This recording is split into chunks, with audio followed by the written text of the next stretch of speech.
Dala ang kanyang matalas na sandata at nag-uumapaw na tiwala sa sarili, nilisan ni Don Pedro ang palasyo ng Berbanya.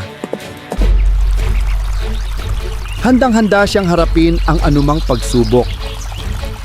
Ngunit sa likod ng kanyang katapangan, hindi niya alam na ang landas patungong bundok Tabor ay puno ng hiwaga at kapahamakan.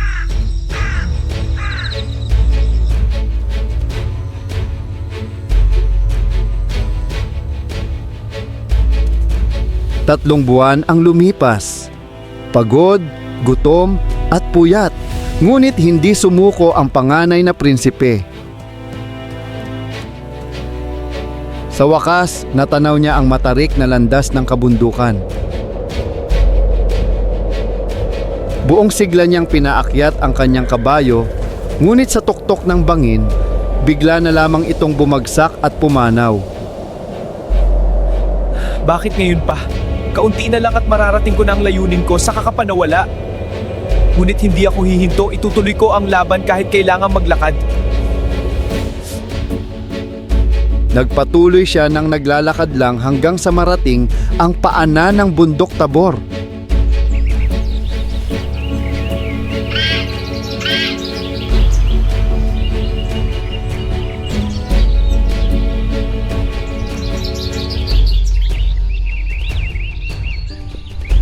Sino ang nangangahas na dumaan sa landas na ito? Ano ang kailangan mo sa isang dukhang tulad ko? Magpahayag ka, sapagkat ang bundok na ito ay hindi para sa mga pusong mahihina. Ako si Don Pedro, ang panganay na anak ng hari ng Berbanya.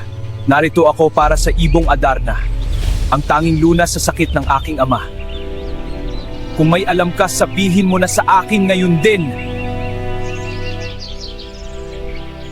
Hindi mo ba nakikita ang hitsura ko? Ako ay isang ketongin. Lalapit ka ba para tumulong? O iiwas ka rin gaya ng iba? Hindi ako naparito para makipagkaibigan sa tulad mo. Kung may maitutulong ka, sabihin mo na para makaalis na ako. Ang pusong mapagmataas ay walang puwang sa hiwaga ng bundok na ito. Humayo ka kung yan ang nais mo.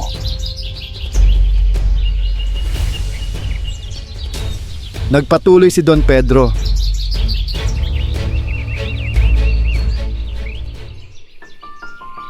Hindi kalayuan, bumungad sa kanya ang isang punong napakaganda, ang Piedras Platas.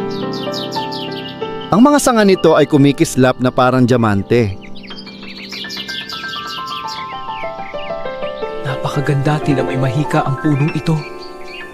Marahil, ito na nga ang tahanan ng ibong Adarna. Nagpalipas siya ng gabi sa ilalim ng puno.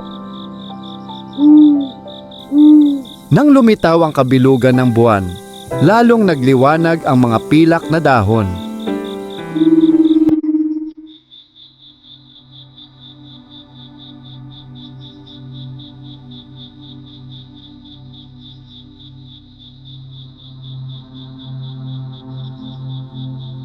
Nagsimulang umaawit ang ibong Adarna, na puno ng tamis at hiwaga ang buong kabundukan.